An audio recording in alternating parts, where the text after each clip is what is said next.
A phantom bandit robbed banks across the nation. He flew from one end of the country to the other. He hit all the major cities. Using techniques never seen before. It was brilliant. He was truly a mastermind. Disguise and escape and deception. Conventional policing doesn't allow for that level of sophistication. And made himself millions. 59 banks, 59 robberies. He made a lot of money. Find out how he did it. Next on Masterminds.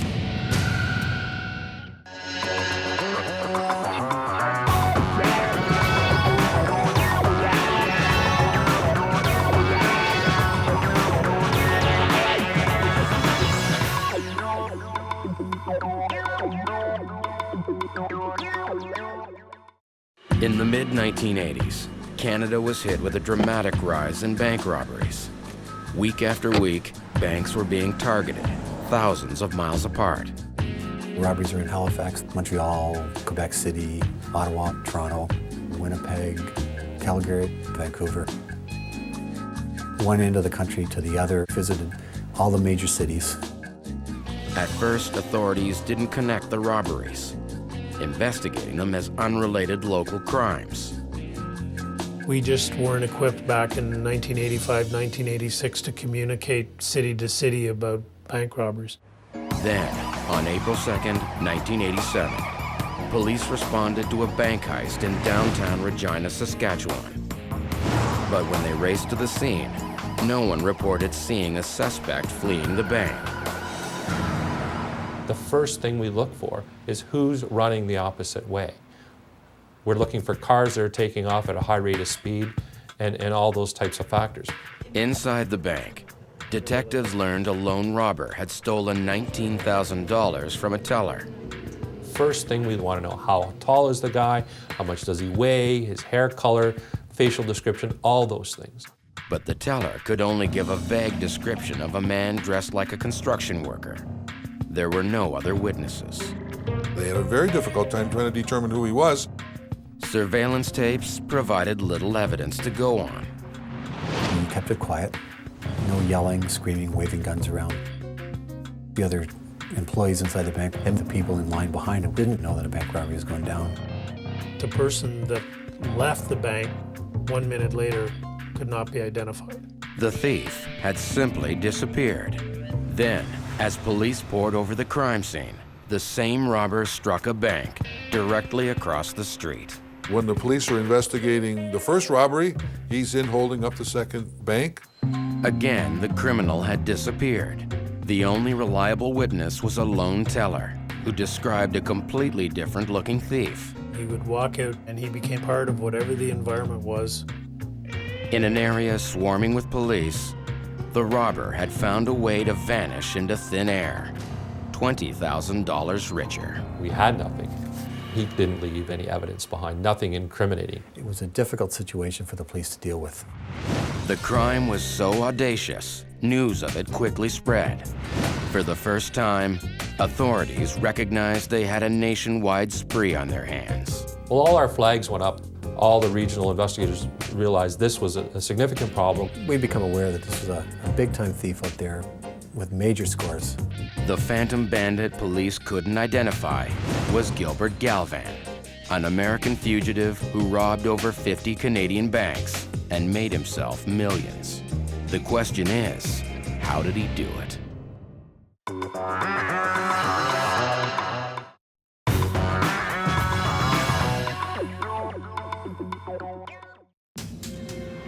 Gilbert Galvan is the most successful bank robber in Canadian history, but his criminal career didn't start in Canada.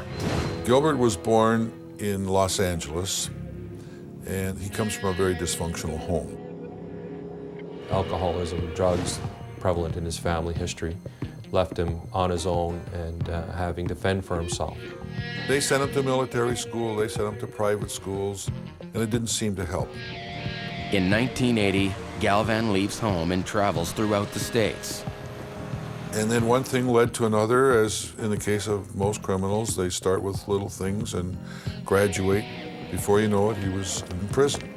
Barely in his 20s, Galvan is charged with larceny and held in a Michigan jail. But he has no intention of remaining behind bars. He was in the recreation area. He waited until the guards went off to have some coffee. He used a pool cue to fish the keys out of the desk drawer. Now a fugitive, Galvan contacts a former accomplice. And she came and picked him up. Things were just too hot for him in the States. They crossed the border into Canada. Using money from the accomplice, he makes his way to Ottawa and starts to reinvent himself. He came across a drunk by the name of Robert Whiteman. Whiteman asked for money. Gilbert told him he'd give him money, providing he would sell him some identification. And so he gave him an Alberta health card and a social insurance card. And from that day forward, Gilbert Galvan became Robert Whiteman. Living in Ottawa under his assumed name, Galvan meets a social worker named Janice McKenzie. They started dating. She had no idea of the double identity or his past. I'm still skeptical whether it was true love or whether it was Gilbert trying to establish a very sound, reputable identity for himself. In 1985, Galvan and Janice marry. He looks around our institutions and our society, figuring out how he's going to re-begin his criminal enterprise. You're in a different country. You need to start to get a feel for how the police operate, how the banks operate, how the whole society unfolds and where its vulnerabilities are. He notices a critical difference between U.S. and Canadian banks. Financial institutions in the United States had armed guards. Canada had not evolved to that level of security. When Janice suggests they move from Ottawa to the small town of Pembroke, 50 miles north, Galvan jumps at the chance. He realizes it will provide him with a perfect base of operations. Pembroke had a very substantial airport that could link him to Pearson in Toronto very quickly, from where he could fly anywhere. Using this inconspicuous airport, Galvan will be able to rob banks on a scale never seen before. But he must now explain his extensive travel. And the story was that his father was a wealthy securities commissioner in Calgary, and that Robert was going to work for him, and the work would require him to fly from time to time. It would give him the opportunity to establish himself as a businessman, yet allow him to travel whenever he wanted to and not come under any degree of suspicion. He would keep both guns in his shaving kit, which would be then in his regular luggage. As long as he's within domestic flights, he knew his luggage wouldn't be subject to any sort of checks or x-ray. With everything in place, he first flies to Ottawa and starts targeting banks. As he did more and more jobs, he understood how the banks worked, and he was as knowledgeable about the banks as the employees were themselves. Using this knowledge, Galvan now expands his operation. Toronto, Montreal, Quebec City, Ottawa, Vancouver, and he touched them all. Over the next 2 years, he hits more than 50 banks nationwide and makes hundreds of thousands of dollars. Back home in Pembroke, he uses the money to finance an increasingly lavish lifestyle. Robert lived the high life, spending money, being the life of the party, going on trips, and bringing friends with him. He would take his friends and his wife to the Bahamas. He liked to live in such a way as to demonstrate that money was no object. Then in April of 1987, at the height of his powers, he engineers his boldest strike yet. He flies out to Regina, got himself a hotel room, reasonably close to the bank he was going to rob. The police would never look for a businessman in an upscale hotel thinking that the person had robbed a bank. Galvan immediately scopes out the target bank, noting the proximity of a nearby alleyway. He then heads inside. He'd monitor the tellers to see which one was the central teller, the one that would be sharing the money. Returning to the hotel, Galvan makes his final preparations. His outer clothing, he wore coveralls because he could zip them up, button them at the neck. You could never see what he had underneath. Next, he disguises himself. He went into theatrical supply stores and bought wigs, mustaches, beards, and even extra pieces of skin to give the impression of being much older than he was. Ready to strike, Galvan heads for the bank when the streets are busy with the lunch hour crowd. He goes into the bank, the CIBC in Regina, with his coveralls on, with his wig. He lines up to be served, calculating the exact position to reach the teller with the most money. He didn't just walk up to the first teller available. He would wait and approach the central teller. He quietly slip her a note and then show the gun. He wouldn't wave it around. He would just very discreetly show that he meant business. He produced the bag and said, start putting the money into the bag. He stayed calm. It instilled confidence in the teller. And that allowed him to control the situation. His ability to keep it all under control, not draw attention to himself, runs against everything the police expect. To this day, I have never heard of a bank robber walking away from a bank robbery. He would had his exit route already scoped out, so he knew where he was going. Galvan slips into the nearby alleyway, where he has planted an attaché case. The money from the bank, place it neatly inside the attaché case, take off the coveralls, and underneath the coveralls, he would be dressed with a shirt and tie. Not many bank robbers wear shirts and ties.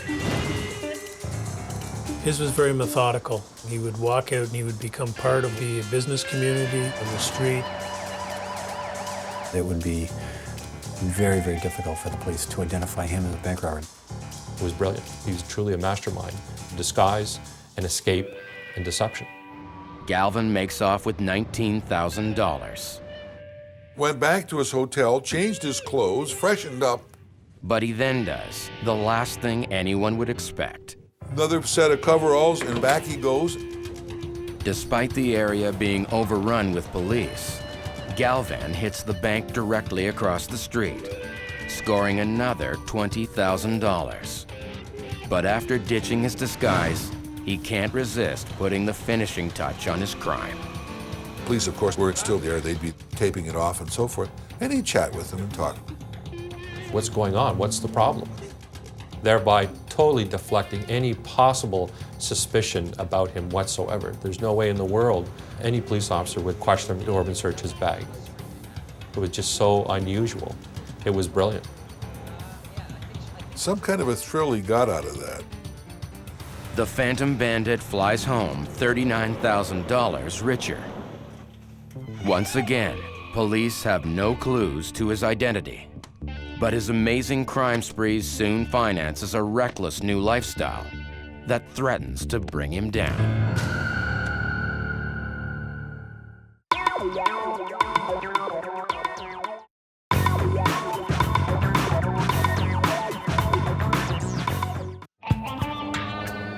Gilbert Galvan has pulled off over 50 successful bank robberies and left police helpless to stop him. The MO works so well, conventional policing doesn't allow for that level of sophistication. He understood us. He attacked us where we were vulnerable. Although his act as a respected community member still fools everyone, the man known as Robert Whiteman has a problem. Not only was he supporting first a wife and child, and then a second child on the way, he was supporting a very heavy cocaine habit. He was a very heavy drinker. And this was a guy who was very loose with money, so his need for money grew and grew. And his robberies just barely kept him ahead of his expenditures. Somewhere along the way, Robert had managed to tap himself out to the point where he had no cash at all and needed to finance a trip out to do another bank robbery.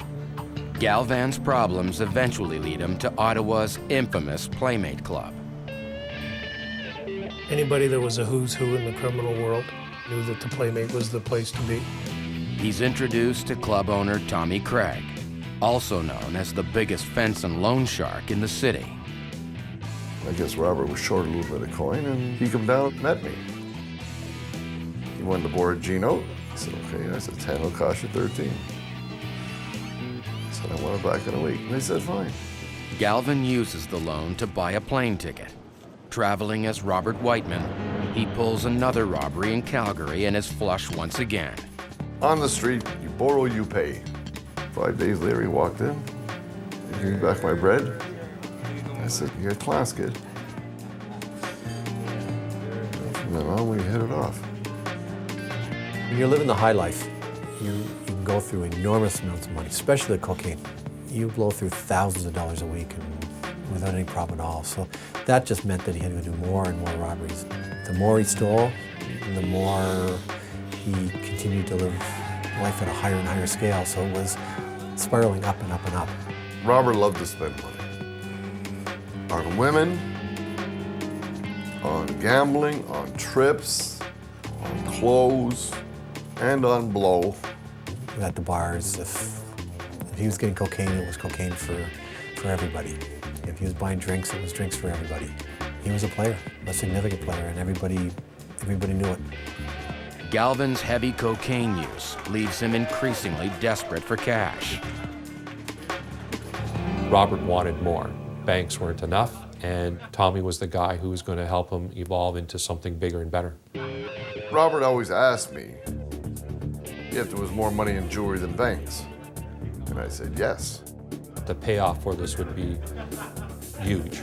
Far better than 20 banks or 50 banks could produce.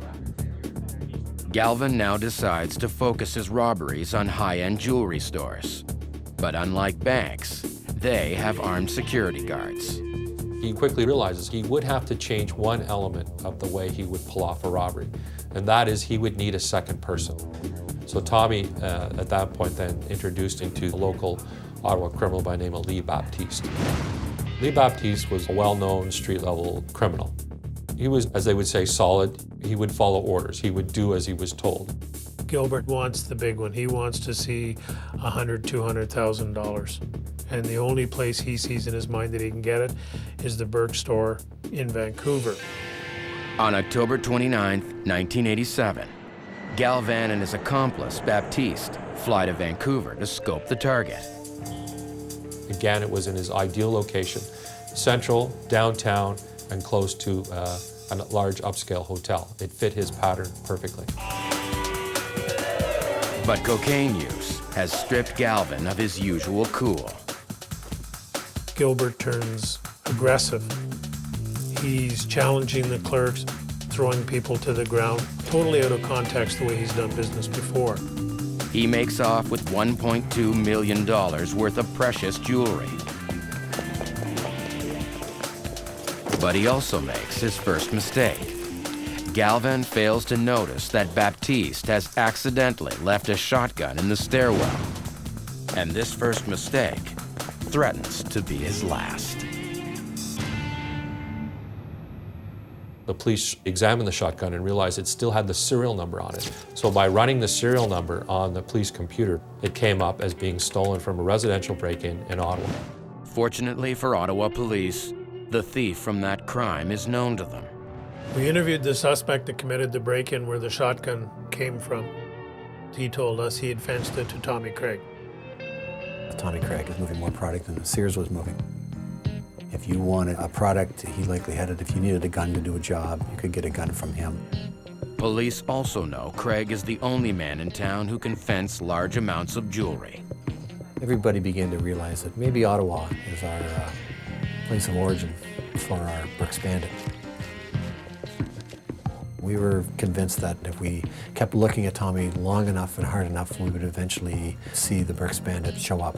Police start investigating Craig's close associates and get their first look at the man known as Robert Whiteman. He's part of the inner circle. He's dealing directly with Tommy Craig. He hangs out the Playmate.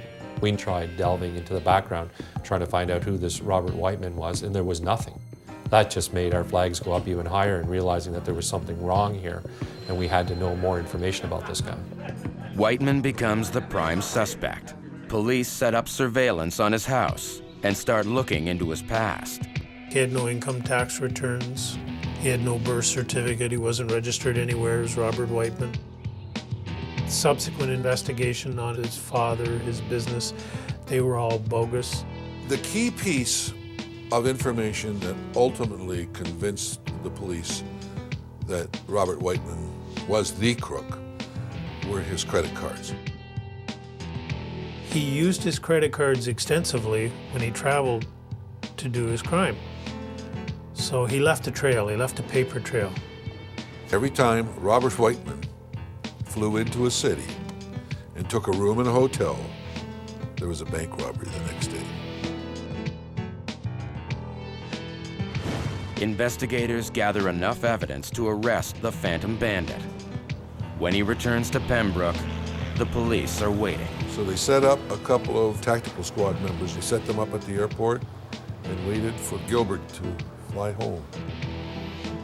As he walks to the terminal, and at that point he's taken down, placed under arrest immediately for armed robbery. Inside his briefcase, police find loaded guns, disguises, and money from Galvan's most recent job. After 3 years and 60 robberies, the Phantom Bandit is finally captured. He's charged with multiple counts of armed robbery and sentenced to 20 years. He served part of it in Canada, and then he was extradited through the prisoner exchange program to the United States. We don't envision people flying across Canada to do bank robberies. So the fact that he traveled across the nation doing them was extraordinary. His ability to do this over and over again was, to me, the most amazing thing about him. He spotted the weaknesses in how the police functioned and was simply able to exploit them. He was a mastermind. I'll never condone criminals or the activity they do, but I do respect the fact that he took this on as a professional endeavor, that he wanted to be the best that he could be. I think he prides himself on having set the record for the most number of robberies in Canada. One of the best at what he did, but what he did was no damn good. In 1998, Galvan is released. 4 years later, he's arrested for yet another bank robbery. He is currently serving an 8-year sentence in Wisconsin.